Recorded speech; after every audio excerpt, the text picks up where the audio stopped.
Good afternoon, ladies and gentlemen. Jason Mack here with a very special guest today, Emily Burris from Operation Engagement, bringing all sorts of engaging stuff to your classroom. So give a big round of applause for Emily Burris. Yay. Emily, welcome to the show. Thank you. Tell us a little bit about yourself. I have been teaching in Yukon for the last few years, my entire career as an educator. I graduated from Oklahoma State University, Nice, go go Pokes. Pokes, yes, Yeah. and came to Yukon to be a student teacher, and then I just never left. I love it there so much. It's been a great experience. I started out in the middle of the year, which was a crazy Ooh, yeah, that's a experience good as a experience. Yeah, first-year educator, absolutely. Yeah. and then I've been in first grade since Did you then. start in first grade? Yes, Your I mid-year? student taught in Woo! first grade and then Bless. stayed in first grade. I'm Oh, at my heart is there in that early sure. childhood range, so that's definitely been what I've been passionate about. And then this year, I've been very blessed to have accepted a position at another Yukon school as an instructional specialist. So moving Nice. in a leadership direction as I finished my master's degree Very from good. UCO Go in Broncos. educational. Yeah. Yeah, very lucky to been able to finish that this year, and then. Um, just through those roles, I've gotten to meet so many teachers, explore what I wanted school to be like, and just kind of seek out some opportunities as a lifelong learner. Just Mm-hmm. moving into like what is teaching going to look like for me? It doesn't have to look the same as it has for everyone Sure, else, absolutely. especially in a time when education is changing so much Right, and people are feeling tension or frustration. right. I thought, it's got to be fun. I just Mhm. finished my time as a college student to make this my career for the rest of Right, my life. So you want to make sure that you're doing something that you're passionate right, about in a way that you is bringing you joy each day. right. Um, I was just Why thinking, did you choose first grade? Like what? oh my Like gosh. I used to be an elementary school principal, and like pre-K and kindergarten, like I was lost in the sauce. Like I could not. Like those kids were just too young for me. Like their mental processing wasn't there. Like the logical thinking and stuff wasn't there yet. How do Yes. you do first grade? Like that seems so Oh my challenging gosh, they are my to favorite me. people in the entire world. When you see the little pre-K students walking down the hallway in their little line holding hands, they're Yeah. just the most adorable. When I said you want to do something that brings you joy, that is Right. where I found it. In early childhood education is where I just find my happiness in work. Nice. My first grade teacher, I know people always have those Mm-hmm, stories of mm-hmm, someone mm-hmm. who's impacted them greatly, but my first grade teacher, Beverly Waldorf, was the person that kind of turned education around for me. I was kind of being viewed as a student who was not getting their work done, maybe not causing trouble, but kind of getting lost in the chaos or Sure. flying under the radar. Mhm. And she made sure that I was a person who was going to be noticed and someone who was Nice. important. I still have the framed poster that she gave me from the book fair, Junie B. Nice. Jones poster. She Yeah, found Jimmy something that I Jones. could connect with and Go made me get it. feel like Yeah, I was a learner. I was yeah. supposed to be there in the classroom. And I was lucky enough in my middle school career to be able to go back and work with her as an aide. And I just saw her doing it for every Yeah, single child that came through her yeah, classroom. And I thought, like, I've got to do that for the kids who mean so much to me. yeah, So first grade it is. yeah. I So now, was what is your new role going to be? this year I've moved Instructional. into a role as an instructional specialist for Mm-hmm. Yukon Public Schools, which has been so neat to get to see the behind the scenes, the bigger picture of Okay. what's happening in education. I think sometimes we get so Is that stuck like in in our. between like an assistant principal That's and how like I've a? described it Okay. to people, yes. And a lot of times you hear it called as an instructional coach, Okay. or Okay. Yeah. and we're kind of more instructional specialists where we're not specialized in reading or math. We're just kind of working as a team to serve our entire school. A Nice. lot of intervention groups, a lot of Nice. data work, Yeah. really helping our teachers to set goals, really explore different instructional strategies, really just getting to do the behind the scenes work to Mhm. make sure that things are happening for all of our students, Very high, nice. low, in between everyone that we need to reach. So Yeah, and I didn't realize that going from the secondary level down to the elementary school, how big that pulling that small groups and having like your structured time for intervention and stuff like that is. I mean, it's absolutely. so freaking powerful for those kiddos because, like you said, they come in at all different levels, and especially now our babies, our ELL coming up, kindergarten and first graders, that have a real hard time with the English language, and so having those Yeah. interventions and small groups and stuff like that is super important. I'm glad that you're doing that. It's kind of interesting how it used to be kind of like an instructional strategy where we're talking about differentiation as something we needed to look into, but now Hmm. it's almost just become general best Right. practice Yeah. when we have all these students coming from such different Yeah. backgrounds. Absolutely. So talk to us about Operation Engagement. What is this? It is the result of just a passion project, just the style of teaching that I had developed in my own classroom. So it's been kind of a whirlwind. It's Mm-hmm. all happened kind of this year in 2019 officially, or Nice. I guess we're in 2020 now, but Right. moving forward into this year and was excited for growth. But it kind of all originated when I had 6-year-olds in first grade coming into the classroom already defeated. They were already saying school is not a place for me. School is not something I like.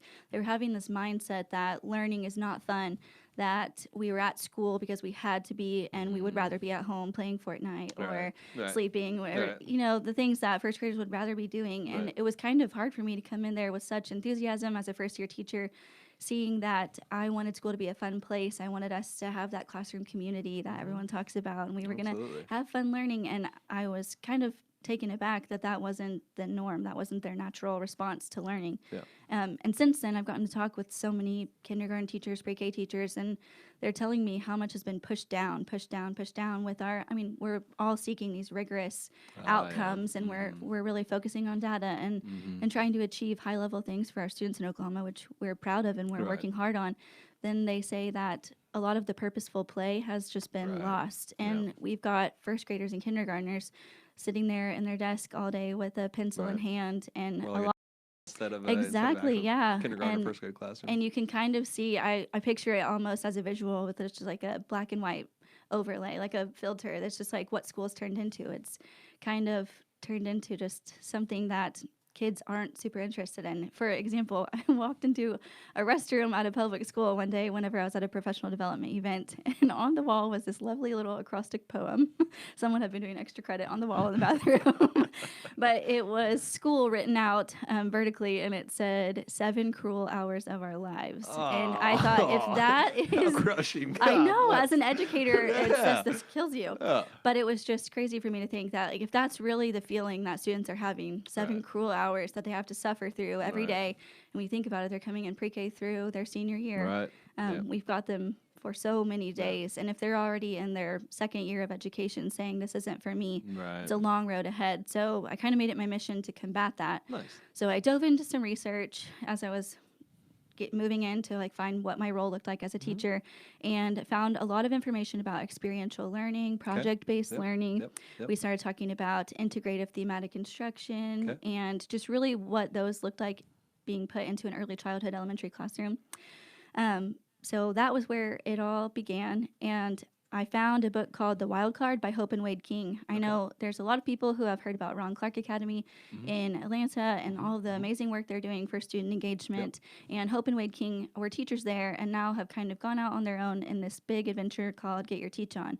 And so I read their book. They talked a ton about this crazy thing I had never heard of called classroom transformations.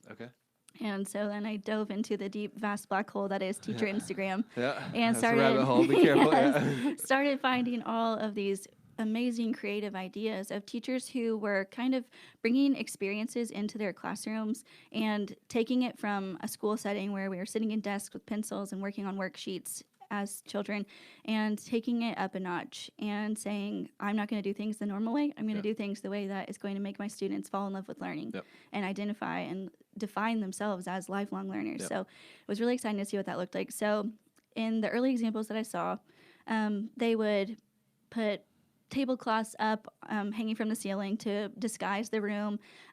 They would bring props in, costumes in for their students, really getting them involved in the learning.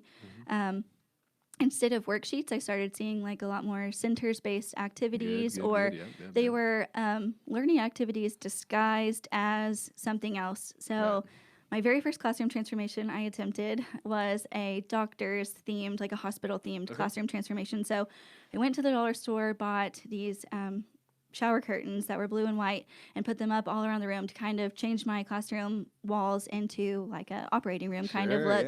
And I had an amazing parent who was a medical professional that donated all of the masks and little hair nets and gloves, and that was so incredible. So having that 7 cruel hours of our lives in the back of my mind, it transformed to the exact opposite. I opened my classroom door that morning and said, okay, things look a little bit different in here, but I think that you're really going to like it. Let's see what happens today. And I have a little video of one of my students walking in at the very first time, just because I was so excited to capture their reaction to it so I could show people really what was happening in my room. And I just can't get enough of it. This little girl walks in, and I'm not trying to exaggerate or like make this a bigger deal than it is, but she looked like I think a kid looks like when they first walk up and see the Disneyland castle. Sure. Like Yeah. it was that look. And I thought if I can make my classroom feel like this for Right. children every day, Right. I'm going to do whatever it takes. I'm going to put in the extra hours. I'm going to Yeah. put in the extra dollars. And I'm going to make it happen for my students. That's So all for the kids, yeah. that week we dove into these incredible activities. They're again wearing their gloves and masks. We did sentence surgery where we had to take Nice. all of these mixed up pieces and put them together, and then they had punctuation prescriptions that they had to put on the end of their sentence. So Nice. they Good, had Emily. these Good. little prescription bottles where they had to decide, does this one need a period, an exclamation point, a question mark? And these were all things that were mandated by our pacing guide. Absolutely. I was following exactly along with our Wonders curriculum that we were using in Yeah. our district, and I felt very confident Yeah. that if my principal walked in, or if I was to find some sort of accountability check for myself as a new educator, Yeah. that would be completely covered absolutely. because we were doing exactly what we were supposed to be doing, Yeah. but it wasn't a workbook page. No. They were and they would have to immediately stop and get their whiteboard out and solve the problem that I put up on the board. So we were integrating math into our reading block, which was so triage fun. action going on. I Exactly. like it. Emergency room action. So they were just so engaged, and seeing the looks on their faces that whole week, it was so incredible. We moved into some centers activities where I printed off some x-rays from the internet and drew some different lengths of lines. We'd been working on non-standard measurement, moving into standard measurement. Yep. And this was kind of their first major practice activity after we had learned. And so they were looking at these different x-rays, and I had kind of like a write the room activity where they had to look through the different x-rays and measure line A and then write down the measurement that they found. But it was just highlighter lines on x-rays, and they were so engaged with it. I bet they wanted to come to school every single day that week. So we did get to the end of the week, and with their cute little faces, they looked up at me with their puppy dog eyes and said, "Mrs. Burris, what are we doing next week?" And I was like, "Oh shoot, Right. my pocketbook is not ready for this." My bank account is set up. Thank goodness for Amazon Prime being able to ship things over the weekend. So the next week we dove into a construction theme and continued this on for the next few weeks. And then luckily we went to spring break, so had some time to actually get a game plan. But every couple of weeks, we started doing things like that. And then at the end of each one of them, I was taking it and putting it away in a Rubbermaid tub and putting it in my teacher closet, the black hole of all the things that we store in our teacher hoarder closets. But then someone saw the pictures I had posted on Facebook just saying thank you to the parent that had donated supplies, and really just advocating for my profession, saying this is what it can look like when we're coming from the teacher walkout, a time of, like I said, tension and frustration. As a new educator, I wanted to say teaching is not the only the negative things we're hearing right now. Like there's amazing things happening in Oklahoma classrooms. Absolutely. We're really having a good time in here and doing some rigorous learning. So I wanted to put that out there. So some other teachers started saying like, "Hey, I'd love to try that. How could I make this happen?" I was like, "Well, you should use my things. Like use this tub of stuff that I already purchased so you don't have to worry about the financial burden of it." And so then it kind of started being like a little checkout system. And it kind of grew and grew from there. So I did a small t-shirt fundraiser to keep being able to do more themes. And then luckily this summer I had some friends and family who wanted to kind of support moving forward with this. So I did a little fundraiser, and at the fundraiser happened to be an attorney from Tulsa who said, rather than a monetary donation, I'd like to provide the services at no cost to help you to go through the process of becoming a 501c3 nonprofit. Nice. So out of the blue, my little passion project turned into a nonprofit. Something way more official than I ever had dreamed of. But it's kind of interesting when you think of like accepting donations and what that looks like legally. And I was so thankful that that opportunity came about. And he said, just in the most like, I believe in you, I support you, let's root for this project way, that it was going to be more than I thought it was, and that this was only the beginning. And I thought, wow, that's, when someone's putting those words on you, you're like, okay, I'm ready. So with that, was it kind of daunting? Like that seems like scary. Like if you just had a little, thing in your classroom, but then everyone's like, there's like 300 other classrooms that want to do this as well. Like how does like, the logistics of that?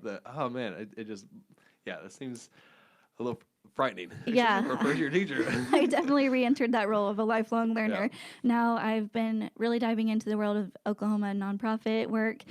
Got to become a part of Oklahoma City Young Nonprofit Professionals Network, which has been really amazing. There's so many great people in Oklahoma who just want to offer their services, and they care about our kids. They care about education. So there's a lot of people who have been willing to offer support and helping me just to develop this and grow this organization. And it's kind of been through trial and error, through learning, through really seeing what teachers want. I don't want this to be an Emily Burris organization. Now that it's gone beyond the walls of my classroom, I want it to be something that's for Oklahoma teachers and for our Oklahoma classroom. So trying to get some feedback on what other people are looking for and what we can do to benefit their classrooms.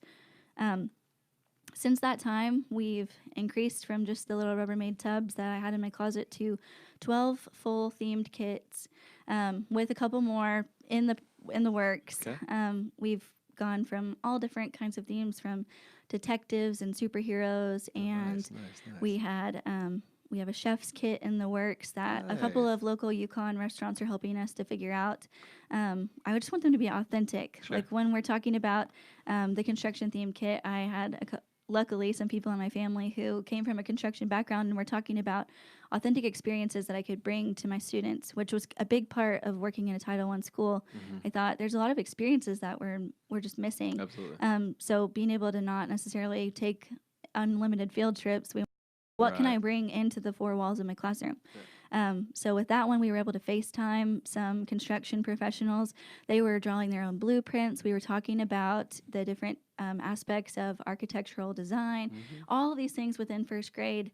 And we were printing out articles from ReadWorks of like things they were interested in on the topic on their reading level. When we talked about differentiation, it was so easy to make this something they were invested in within this different kind of theme. They were skip counting as they hammered nails into a board. That's big time. Brave. We had a parent donate a bunch of scrap lumber, and my students were able to measure out their own different shaped blocks, and then a parent offered to cut those, and then my students actually left with their own sets of blocks to take home.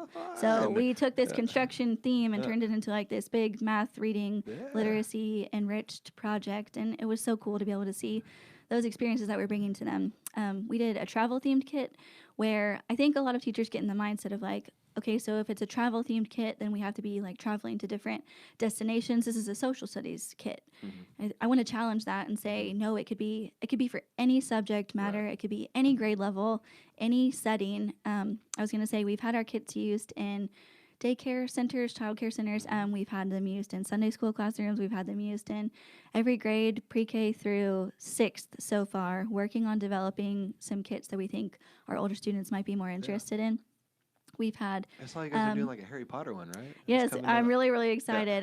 As the funding comes in, we're able to continue working on building these different themed kits. We are working on kind of a court trial debate kit that we thought could be really interesting. There's an amazing lady that I found on teacher Instagram. Like I said before, her name's Apron Education, and she does these really amazing social studies units. She had her kindergartners writing bills and then figuring out the process of how to pass them into laws. I thought that was really interesting. So they were saying, a problem in our classroom is that we use too many paper towels. We're wasting our paper towels. And so she's like, well, what are we going to do about it? And they talked about how they could write a bill to say the law in our classroom will be that we're going to use 2 pumps of paper towels per time that we visit the sink. And so they were writing all of this down with their invented spellings, and she's supporting them through all of that. And then they were going through the process of voting and passing a bill, and she was dressed as a judge, and all of this stuff was happening.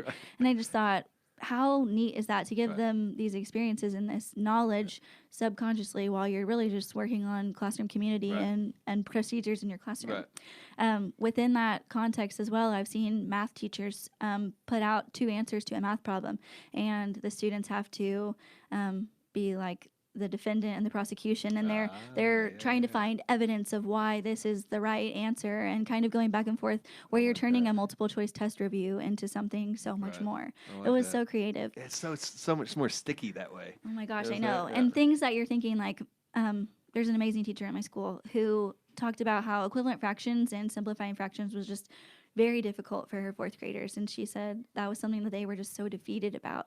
So she found out about classroom transformations a few years back and developed this spy lab that she was going to do. So they had to like do these ciphers and crack these codes and to find the different ways that they were going to simplify the fractions. And when they found the answer, it unlocked something else, kind of like an escape room Oh, in the classroom.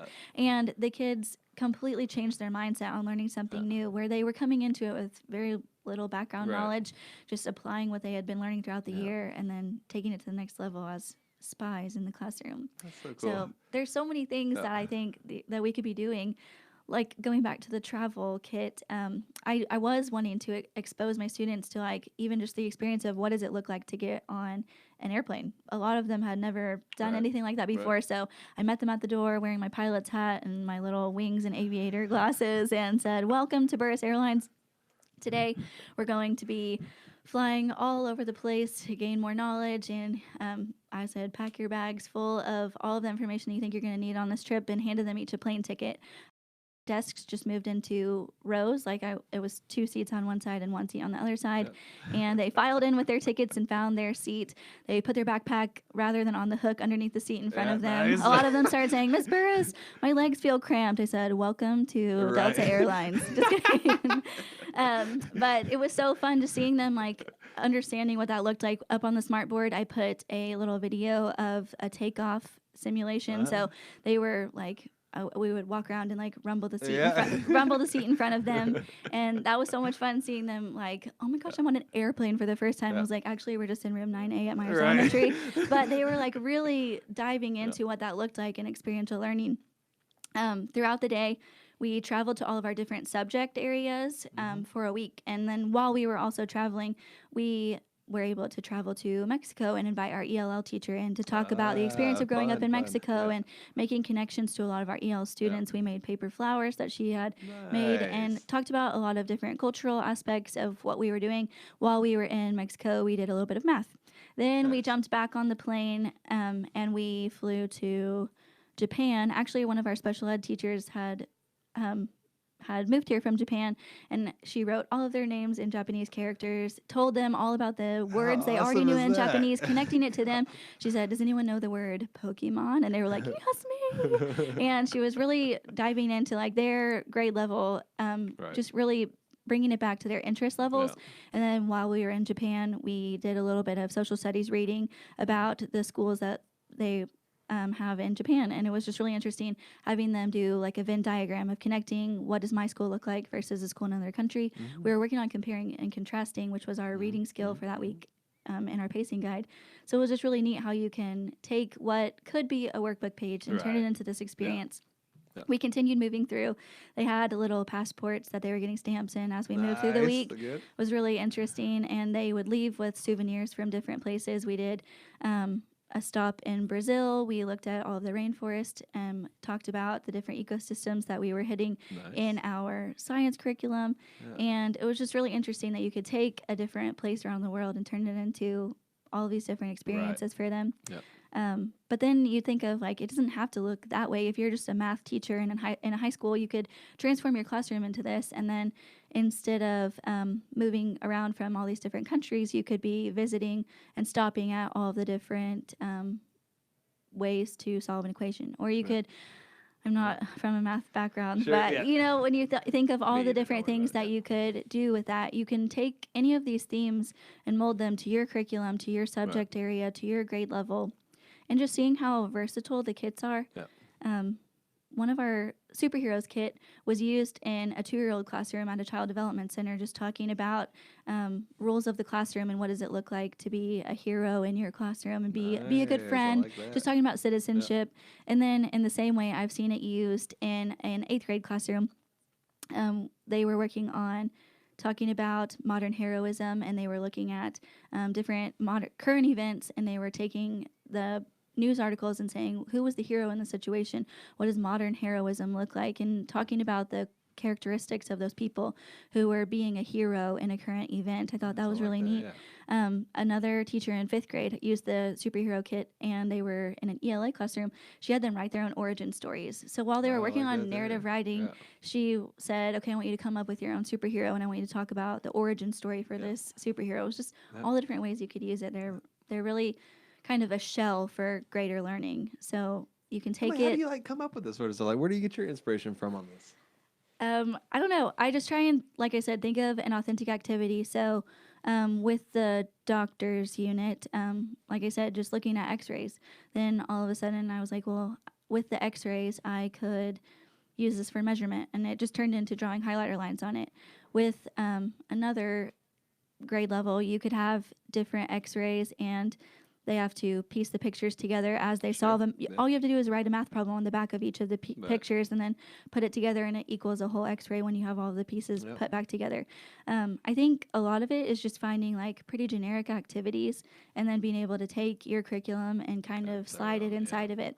In our camping kit, we've got these little fish and a magnetic fishing pole. So they're just an authentic experience that you might have when you're camping, going fishing in a river or something like that. So we took these little fish that we cut out in their white dry erase kind of thing. And so we've had different teachers put on them. Some teachers put math facts on into the river. All these are with quotation marks. A river is a piece of blue butcher paper on the floor. And they're going fishing, and every time they catch a fish, maybe it has an A and a math problem on it, and on their paper they write A and the answer or something like that. Yeah. So it's really just kind of, like I said, that shell for fitting in your curriculum. Yep. That's one of my favorite parts about Operation Engagement, though, is kind of being able to do that instructional coaching, but on a wider scale. Right. Kind of brought in the impact that I'm able to have. Along with all of the kits, we offer that if you need any help planning any of the activities, that we're here to support. So while I don't know the 7th grade math standards, I know where to find it, and I can dive into it. And if a teacher is willing to sit down and take the time to talk on the phone or to meet in person just really quickly, we can come up with quite a few activities to fit within something that they like.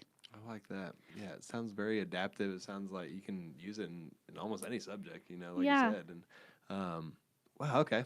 So how do you well, first thing, I bet your freaking principal loves you and just sings your song all over the district. My all of principal their friends has been such an amazing advocate. She's actually on our board and has really been helpful in the grant writing process, learning about what that looks like. And as I move into a leadership position, I was kind of timid in a new school building to kind of feel like I was pushing any of this on teachers, because we all know there are so many ways to be a good teacher. Absolutely. You don't have to do all of this to be considered a good teacher. It's just fun and engaging.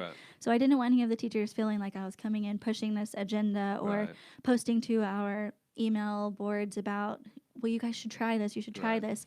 So I kind of just sat back and posted on it on my personal social media and kind of let the word spread.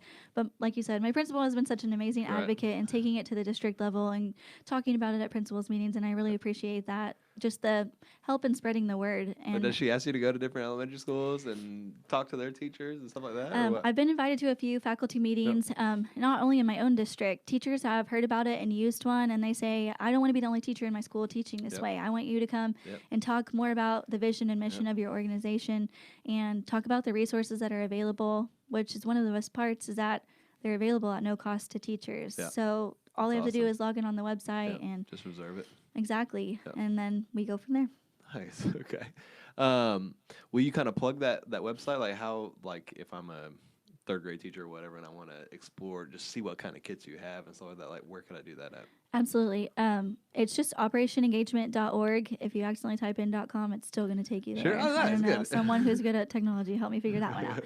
But operation.org takes you to our website, and on the front, it kind of talks a little bit about just our mission as an organization, what we're hoping to do for students. It's got some student testimonials, some quotes from students who have benefited from our resources, just reminding teachers that we're not doing it so that we look good on our own terms. It's just to make kids fall in love with curiosity and exactly.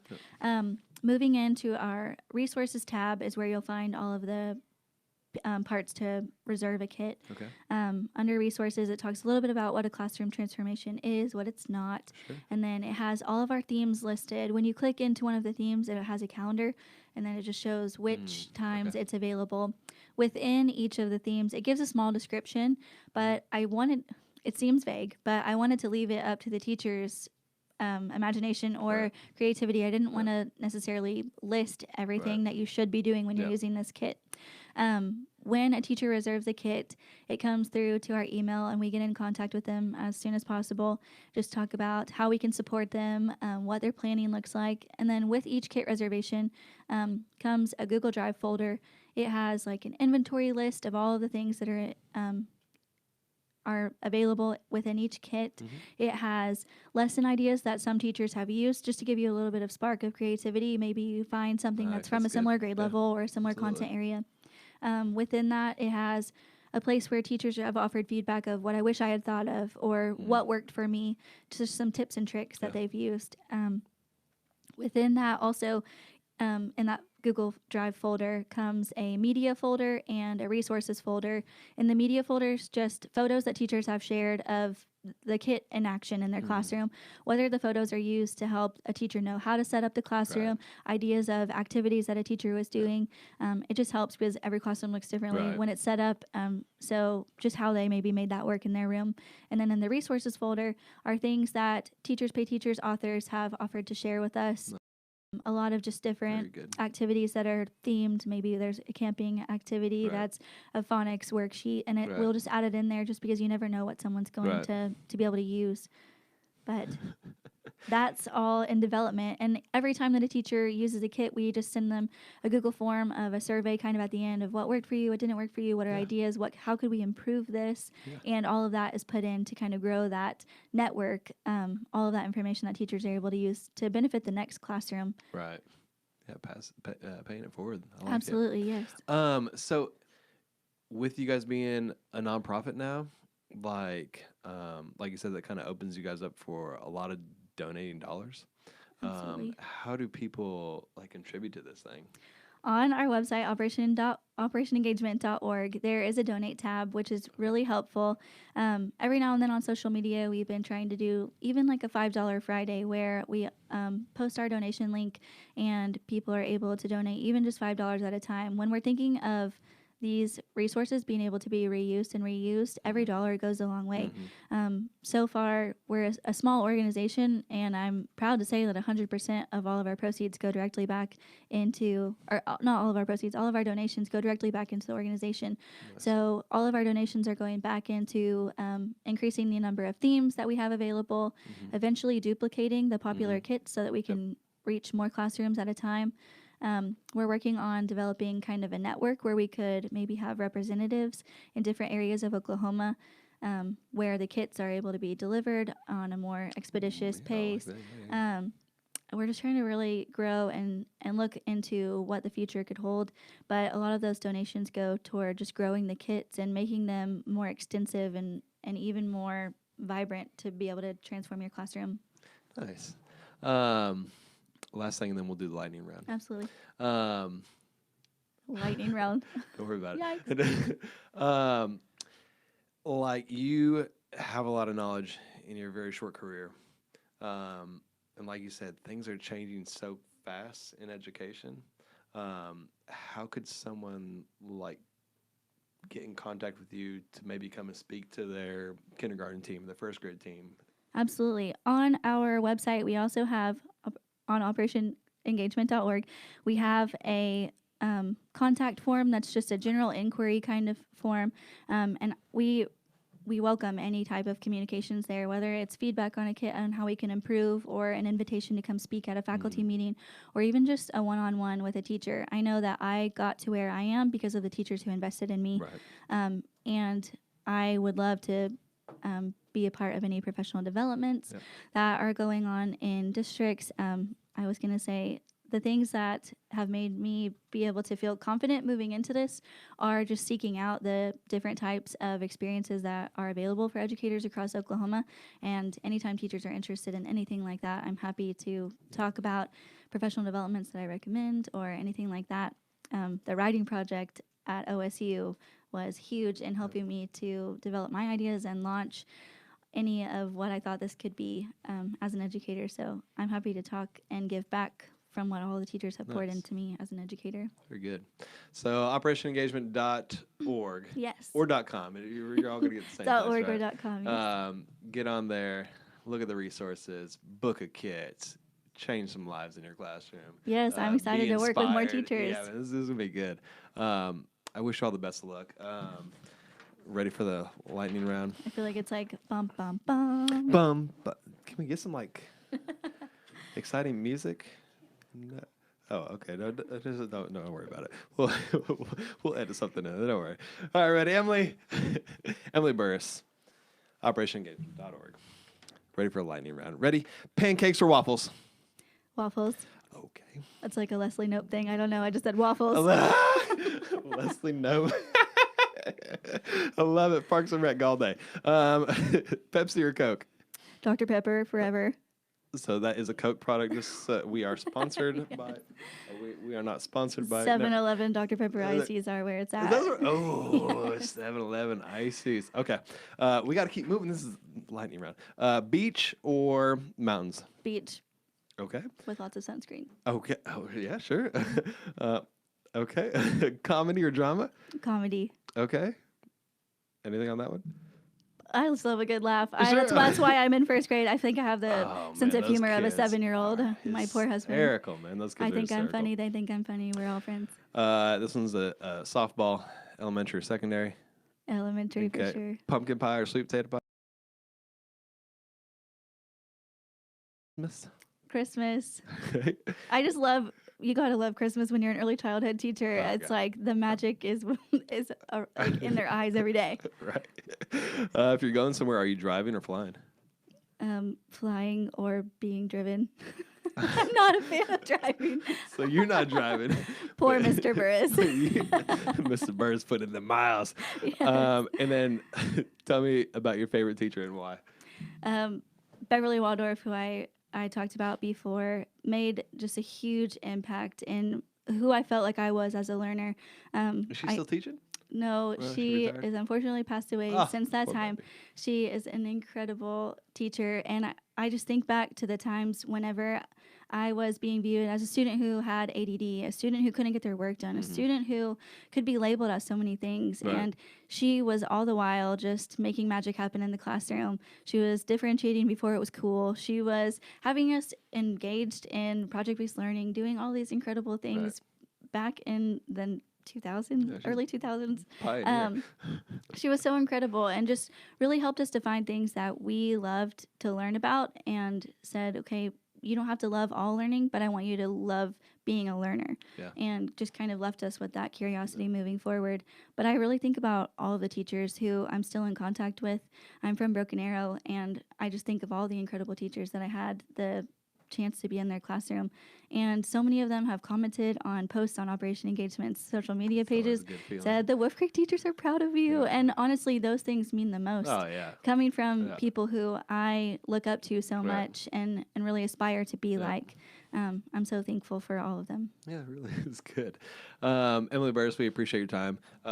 Once again, ladies and gentlemen, check her out on social media, Instagram, Facebook. Go to her website, operationengagement.org. Order yourself a kit. Donate if you got it in your heart and in your wallet. Let's keep this thing going. This is a great stuff for all of our kiddos, especially our early childhood kids. So yeah, once again, we appreciate having Emily Burris on. Thank you very much. Thank you guys so much.